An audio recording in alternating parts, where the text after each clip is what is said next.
Rhéma Gospel. Adorez le Père en esprit et en vérité. Bonjour à tous ou bonsoir, ça dépend de l'heure à laquelle vous allez me suivre. Alors je suis Lord Lombo, pasteur, chantre, écrivain, et je suis heureux de me retrouver aujourd'hui sur dans cette belle émission, Rhéma Gospel. Nous allons vous partager quelques leçons importantes concernant l'adoration. Alors, si vous avez vos Bibles, j'aimerais que vous puissiez les ouvrir ensemble avec moi dans le livre de Jean, au 4e chapitre. Évidemment, lorsqu'on parle d'adoration, on ne peut pas vraiment en parler sans citer ce passage qui est très central à l'adoration, surtout dans le Nouveau Testament. Il est écrit dans Jean chapitre 4, à partir du verset 21. « Femme, lui dit Jésus, crois-moi, l'heure vient où ce ne sera ni sur cette montagne, ni à Jérusalem que vous adorerez le Père. Vous adorez ce que vous ne connaissez pas. Nous adorons ce que nous connaissons, car le salut vient des Juifs. Mais l'heure vient, et elle est déjà venue, où les vrais adorateurs adoreront le Père en esprit et en vérité, car ce sont là les adorateurs que le Père demande. Dieu est esprit, et il faut que ceux qui l'adorent en esprit et en vérité. Tel est le passage où Jésus est en train de résumer, au fait, l'adoration. Et dans ce passage, il y a plusieurs éléments que Jésus est en train de nous communiquer. Mais avant cela, fermons nos yeux et prions. Père, merci parce que tu veux nous édifier encore par ta parole. Père, nous te prions dans le nom de Jésus-Christ de nous parler. Il est écrit, c'est poussé par l'Esprit que les hommes ont parlé de la part de Dieu. Puisse ton Esprit parler au travers de nous, afin de communiquer la vie, car les paroles que tu nous dis sont esprit et vie. Au nom de Jésus-Christ, Amen. Dans le contexte, la femme samaritaine est en train de demander à Jésus, elle lui pose une question. Elle dit, nos pères ont adoré sur cette montagne. Il s'agit du mont Garizim. Et vous dites que le lieu où il faut adorer, c'est à Jérusalem. Alors, où devons-nous adorer? C'est ça la question qu'elle pose à Jésus. Est-ce à Jérusalem ou est-ce sur cette montagne, sur le mont Garizim? Et c'est là que Jésus lui répond, femme, crois-moi, l'heure vient où ce ne sera ni sur cette montagne que tu es en train de voir, ni à Jérusalem qu'il faudra adorer le Père. Et Jésus donne quelques éléments importants sur l'adoration que j'aimerais partager avec nous. La première des choses, Jésus dit à la femme, vous adorez ce que vous ne connaissez pas. Vous adorez ce que vous ne connaissez pas. Et il dit, et nous adorons ce que nous connaissons. La première des choses importantes à savoir sur l'adoration, frères et sœurs, c'est que la vraie adoration, l'adoration efficace, est celle qui découle de la connaissance de Dieu. Jésus est en train de lui dire, il dit, le plus important n'est pas de me demander où est-ce que vous devez adorer. Le plus important, c'est est-ce que celui que vous adorez, vous le connaissez? Le plus important, c'est est-ce que celui que vous servez, vous le connaissez?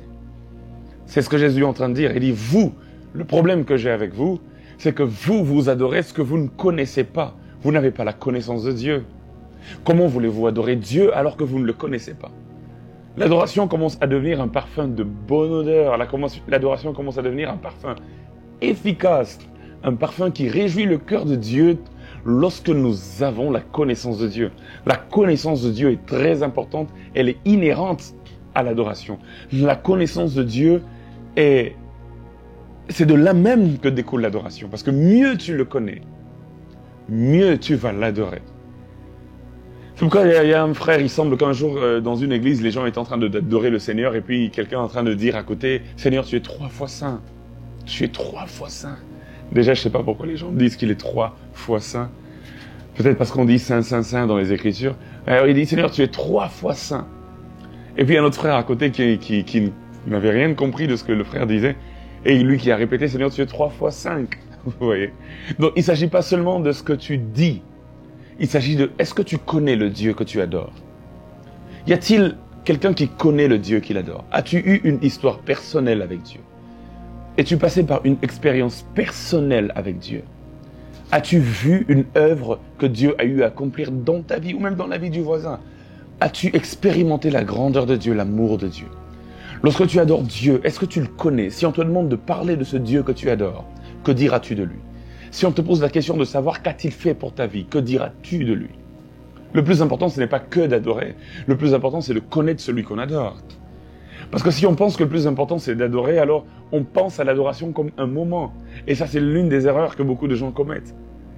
Ils pensent que l'adoration, c'est un moment. L'adoration, ce n'est pas un moment, ce n'est pas un moment du culte.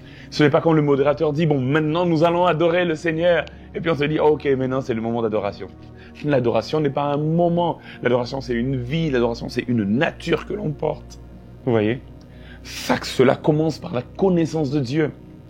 Et Dieu dit dans le livre de Jérémie, il dit que le fort ne se vante pas de sa force, que le riche ne se vante pas de sa richesse, que le sage ne se vante pas de sa sagesse, mais que celui qui veut se vanter, qu'il se vante du fait qu'il connaisse l'Éternel. J'aimerais dire à quelqu'un, connaissons l'Éternel. David disait à son fils Salomon, avant qu'il ne puisse lui laisser le trône, il dit à Salomon, il dit, connais le Dieu de ton père. Est-ce que tu connais Dieu? Est-ce que tu connais Dieu? Est-ce que ta relation avec Dieu, c'est une relation religieuse? Ça dépend seulement du dimanche quand tu vas à l'église. Est-ce que tu connais vraiment Dieu? Il dit, vous adorez ce que vous ne connaissez pas. Lorsque tu vas à l'église et que tu lèves les mains, tu commences à prier, à pleurer, à adorer, est-ce que le Dieu vers qui tu t'approches, tu le connais? Je prie dans le nom de Jésus que tu le connaisses. Parce que sans la connaissance de Dieu, il n'y a pas d'adoration. La vraie adoration, c'est l'adoration de ceux qui connaissent Dieu. Et Jésus va plus loin, il dit, vous adorez ce que vous ne connaissez pas, mais nous adorons ce que nous connaissons, et car le salut vient des Juifs. Mais j'aime le verset 23, qui est central à l'adoration. Il dit, mais l'heure vient, et elle est déjà venue, où les vrais adorateurs adoreront le Père. J'aimerais m'arrêter là. Il dit, les vrais adorateurs adoreront le Père. Lorsque Jésus parle de l'adoration, j'aurais compris s'il dit où les vrais adorateurs adoreront Dieu. Évidemment, le Père dont il parle, c'est Dieu. Mais j'aime le jeu de mots. Et j'aime que les mots sont bien choisis. Il dit où les vrais adorateurs, ils n'adoreront pas Dieu, mais ils adoreront le Père. Ils adoreront le Père. Pourquoi c'est important? Parce que s'il dit, les vrais adorateurs adoreront Dieu, alors ça place l'adoration pour toute la création. Parce que pour toute la création, Dieu est Dieu. Même pour les poissons, Dieu est Dieu. Même pour les païens, Dieu est Dieu. Même pour les arbres, Dieu est Dieu. Il est le Dieu de la création, il a tout créé. Si on adore Dieu, donc toute la création peut adorer. Parce que Dieu est le Dieu de tous. Mais Jésus dit, ils adoreront non pas Dieu, mais ils adoreront le Père. Lorsqu'on parle du Père, là on nous place dans un contexte particulier. Dieu est Dieu de tous, mais Dieu n'est pas Père de tous. Ouais. C'est-à-dire au fait qu'à ceux qui l'ont reçu, à ceux qui ont cru en son nom, elle leur a donné le pouvoir de devenir enfants de Dieu. Là, on se situe dans le contexte de la restauration de l'humanité, dans le contexte de la régénération, dans le contexte d'une relation particulière avec Dieu. Lorsqu'on parle de Père, on veut dire que celui qui adore le Père doit forcément être fils. Celle qui adore le Père doit forcément être fille. Vous voyez? Ça nous place dans le contexte de l'enfant de Dieu. Vous voyez? Ce que j'aimerais dire, c'est que toute la création peut louer Dieu. Parce qu'il est écrit que tout ce qui respire loue l'Éternel. Pour louer l'Éternel, il y a une seule condition. Il faut respirer. Si tu respires, tu peux louer l'Éternel. Ouais. Même les plantes respirent, elles peuvent louer l'Éternel. Même les animaux respirent, ils peuvent louer l'Éternel. Même les humains, croyants ou non croyants, respirent. S'ils respirent, ils peuvent louer l'Éternel. Mais pour l'adoration, il est écrit, il faut adorer le Père. C'est-à-dire, il faut être fils. C'est-à-dire, c'est une relation. Avant d'être une parole. J'aimerais dire à quelqu'un, nous devons sortir de cette manière de réfléchir. Nous pensons que l'adoration, c'est dire de bonnes paroles à Dieu. Ça n'a rien à voir. Ce n'est pas d'abord ça. Parce que Dieu lui-même, il dit dans Amos, il dit « Éloigne de moi le bruit de tes cantiques ». C'est-à-dire qu'il est possible que tu sois là en train de louer Dieu, d'adorer Dieu, de chanter, de danser, mais Dieu n'entend pas, il ferme les oreilles. Il dit « Tu fais du bruit, éloigne de moi le bruit de tes cantiques ». Parce que ce n'est pas d'abord question de ce que tu dis. Le chant où les paroles sont des expressions d'adoration. Mais la vraie adoration, c'est la nature de fils que tu portes. La vraie adoration, c'est avoir cette relation avec le Père. La vraie adoration, c'est toute ta vie qui est un parfum pour Dieu. Lorsqu'il te regarde, il t'agrée. Ouais. Parce que Dieu, avant de regarder à ton offrande, il regarde d'abord à qui tu es, il regarde à ta vie. Ouais. Donc, quand il dit qu'ils adoreront le Père, ce qui veut dire que nous devons porter la nature du Père. Lorsqu'il dit qu'ils adoreront le Père, il veut dire que nous devons ressembler au Père. C'est dans ta ressemblance au Père que tu l'adores. C'est dans la nature du Père que tu portes que tu l'adores. C'est dans cela que se trouve la vraie adoration. C'est quand tu commences à agir comme le Père. C'est quand tu commences à parler comme le Père. C'est quand tu commences à réfléchir comme le Père. C'est quand tu commences à vivre comme le Père. C'est quand tu intègres le Père dans ta vie. C'est là que tu commences à l'adorer. Il n'attend pas d'abord voir ce que tu vas dire. Il attend d'abord voir à qui tu ressembles. Si tu ressembles au Père, tu l'adores. Si tu ressembles à l'autre là, tu n'es pas dans l'adoration. Il faut avoir reçu Jésus comme Seigneur et Sauveur. Ça nous ouvre les portes de l'adoration. Ça nous ouvre, le voile se déchire et nous pouvons traverser et parler au Père. Et lorsque nous avons reçu Christ, nous devenons enfants de Dieu. Nous portons la nature du Père. Nous commençons à agir comme le Père. Là, nous l'adorons. Au lieu de haïr, nous aimons. C'est l'adoration. Au lieu de critiquer, nous prions pour la personne. C'est là le parfum de bonne odeur. Au lieu de commencer à parler en mal des gens, nous parlons bien d'eux. C'est là la ressemblance au Père. Au lieu de haïr nos ennemis, nous les aimons, comme je l'ai dit tout à l'heure. C'est là que nous commençons à ressembler au Père. Et c'est pourquoi Jésus disait dans Matthieu chapitre 5, 6 et 7, lors du sermon sur la montagne, il donne la loi du royaume et puis il dit, soyez parfaits comme votre Père céleste est parfait. Vous voyez, c'est dans la ressemblance au Père qu'il nous agrée. Parce que s'il n'agrée pas notre vie, puisque nous ne lui ressemblons pas et que nous faisons des choses bizarres, s'il ne nous agrée pas, malgré les belles paroles qu'on peut sortir pour dire Seigneur, tu es grand, il n'entend pas. Il veut d'abord agréer ta vie avant d'agréer ce que tu dis. C'est d'abord dans la ressemblance au Père que nous nous versons dans l'adoration. J'aimerais dire à quelqu'un, les vrais adorateurs adorent le Père. Les vrais adorateurs adorent le Père. Ils n'adorent pas que Dieu. Ils adorent le Père. Le Dieu Père, c'est la même personne. Mais, quand on dit le Père, on veut dire qu'il faut avoir une relation entre Fils et Père. Vous voyez, c'est cela. Porter la nature du Père. Ressembler au Père. Devenir un homme et une femme de foi. Devenir un homme et une femme d'espérance. C'est en cela que tu adores. Au lieu de murmurer, tu rends grâce. C'est en cela que tu adores. Au lieu de douter, tu as la foi. C'est en cela que tu adores. Tu vois, non? C'est au-delà d'une offrande. C'est au-delà de l'argent que tu viens déposer sur l'autel. Ouais, non. C'est au-delà des belles paroles que tu viens de dire à Dieu. Au-delà de ça. Parce que Dieu n'écoute pas d'abord les paroles. Il écoute d'abord ta vie. Et puis Jésus va plus loin. Il dit, les vrais adorateurs adoreront le Père. Et il ajoute, il dit, il ajoute deux autres éléments. Il dit en esprit et en vérité. J'aime la version Semeur. La version Semeur dit, mais l'heure vient, elle est déjà venue, où les vrais adorateurs adoreront le Père par l'esprit et en vérité. Ils adoreront le Père par l'esprit et en vérité. Là où Louis II dit en esprit et en vérité, Semeur dit par l'esprit. Qu'est-ce que ça veut dire? Par l'esprit. Lorsque vous lisez dans la version Semeur, il dit ils adoreront le Père par l'Esprit. L'Esprit là, c'est le Saint-Esprit. Esprit en majuscule. Le Saint-Esprit. Par l'Esprit. Et en vérité. J'aimerais m'attarder sur cet élément. Par l'Esprit. Lorsqu'on dit que les vrais adorateurs adorent le Père par l'Esprit, ça veut dire quoi? Ça veut dire que la vraie adoration est celle qui est poussée par l'Esprit. Lorsqu'on dit par l'Esprit, ça veut dire que c'est l'Esprit qui commande la vraie adoration. Ouais. Lorsqu'on dit par l'Esprit, ça veut dire que ça n'émane pas de nous. Ça veut dire que ça émane de l'Esprit de Dieu. Je vais vous dire pourquoi ça doit émaner de l'Esprit de Dieu. Parce qu'il est écrit, nul homme ne peut savoir ce qu'un autre homme pense dans son cœur. Nul homme ne peut savoir. Imaginez que vous êtes là en train de me regarder, je vous parle, mais vous n'avez aucune idée de ce à quoi je peux penser dans mon esprit. Tu peux être assis avec ton père ou ta mère ou ton frère ou ta sœur ou ton fiancé, ta fiancée ou ton mari, ta femme. Vous êtes assis dans la même pièce, mais tu ne peux pas forcément savoir ce à quoi il pense. Il peut être déjà au Congo. Il peut être, je sais pas, à Los Angeles, dans ses pensées. Tu ne sais pas ce à quoi il pense. Tu es proche de lui, mais tu ne sais pas à quoi il pense. Parce que les pensées peuvent voyager. Et la Bible le dit. C'est Paul qui dit. Dans Corinthiens, il dit, nul ne peut savoir ce que l'autre homme pense. Si ce n'est l'esprit qu'il y a dans cet homme. C'est-à-dire que l'esprit qu'il y a en moi, c'est ce à quoi je pense. L'esprit qu'il y a en toi, c'est à quoi tu penses. Les hommes extérieurs à toi ne peuvent pas savoir, mais l'esprit en toi, c'est à quoi tu penses.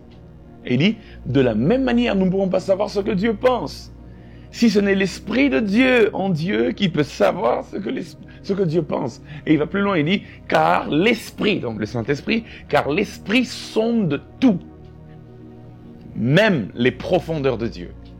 L'esprit sonde tout, même les profondeurs du Père. Ouais.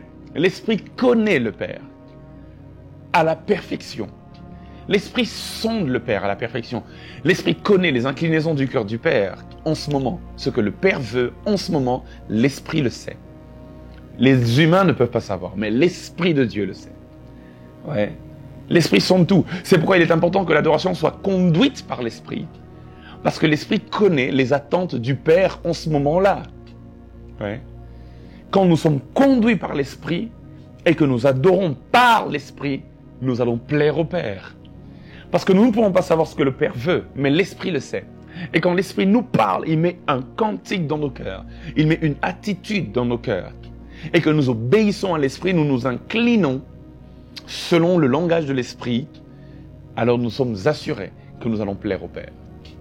Ça me rappelle toujours ce texte de l'Ancien Testament, quand le père, Isaac, demande à son fils de lui préparer le plat qu'il aime.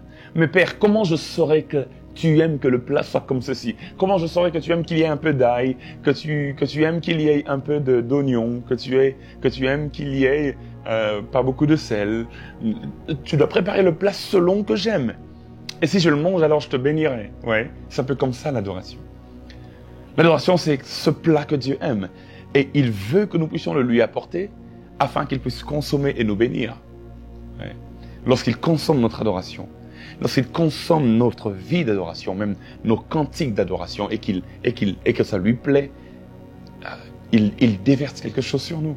Ouais. Mais maintenant, le problème c'est comment saurons-nous le dosage qu'il faut pour plaire au Père?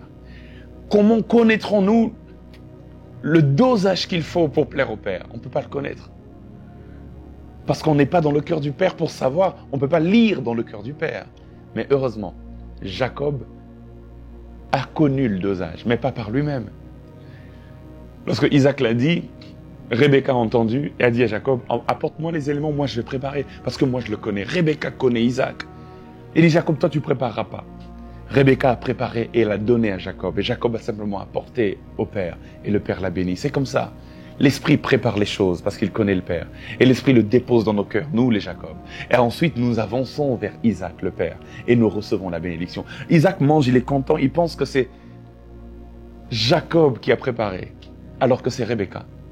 Ouais. Le Père est content de ce que nous lui apportons comme adoration quand ce n'est pas nous qui l'avons préparé. Le Père est content quand ça vient de l'Esprit, quand ça vient de Rebecca. C'est là le dosage qu'il faut. L'Esprit sonde tout, même les profondeurs de Dieu. L'Esprit sonde tout. Et lorsque notre adoration est conduite par l'Esprit. C'est pourquoi j'aimerais parler aux chantres, même dans l'Église. Ne dépendez pas que de votre répertoire.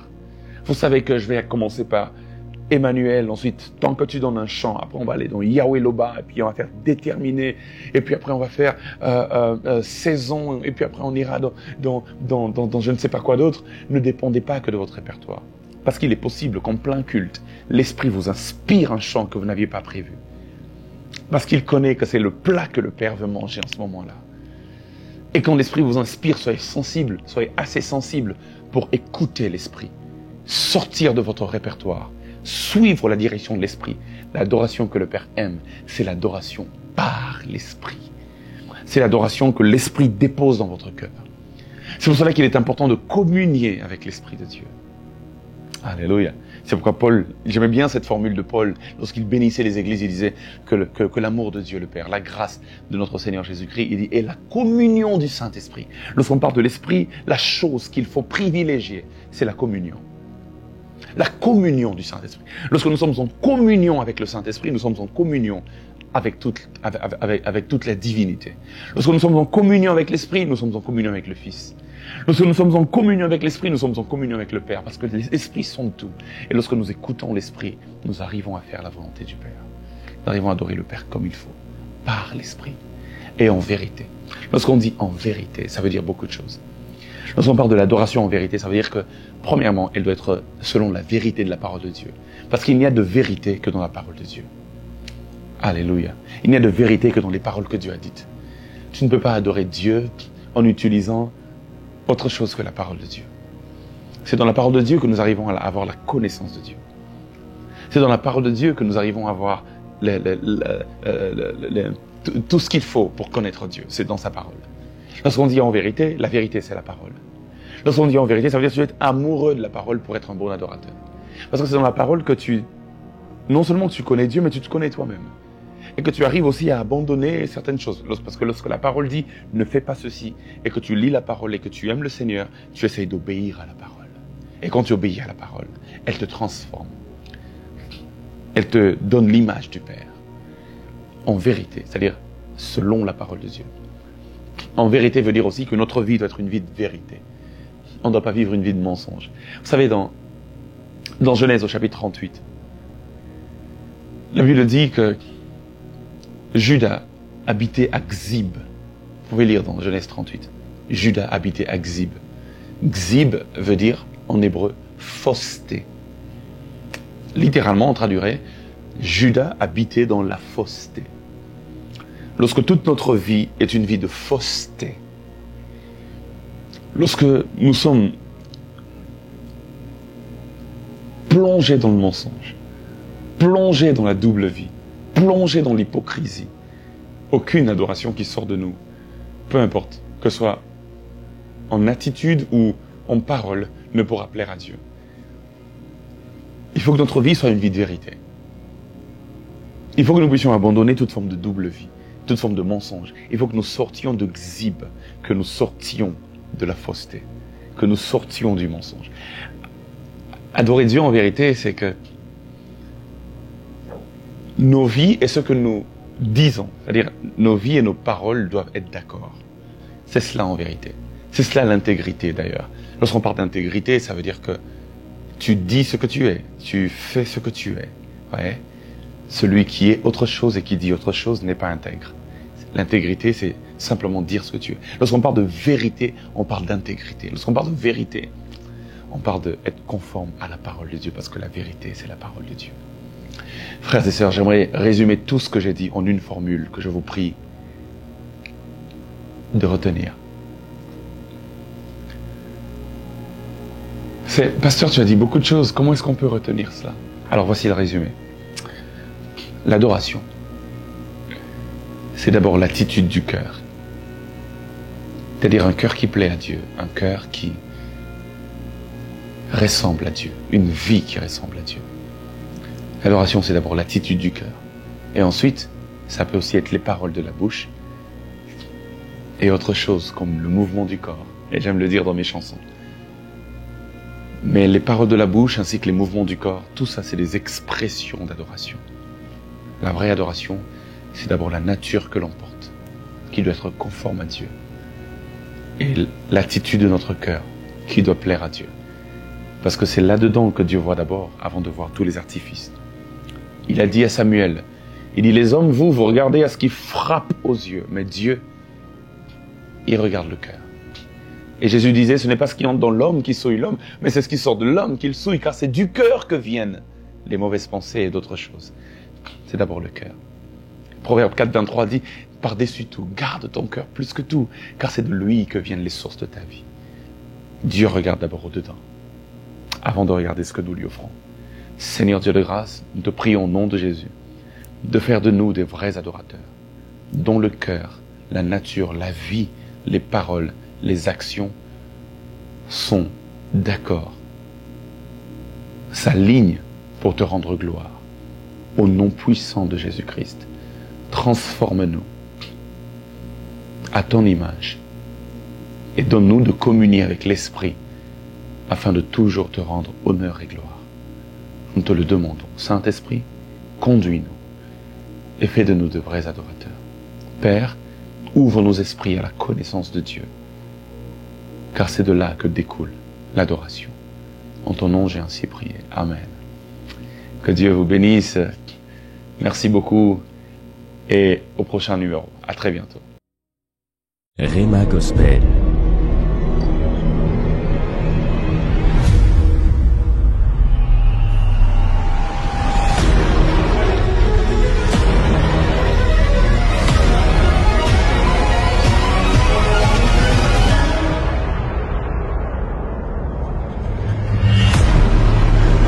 Rhema Gospel.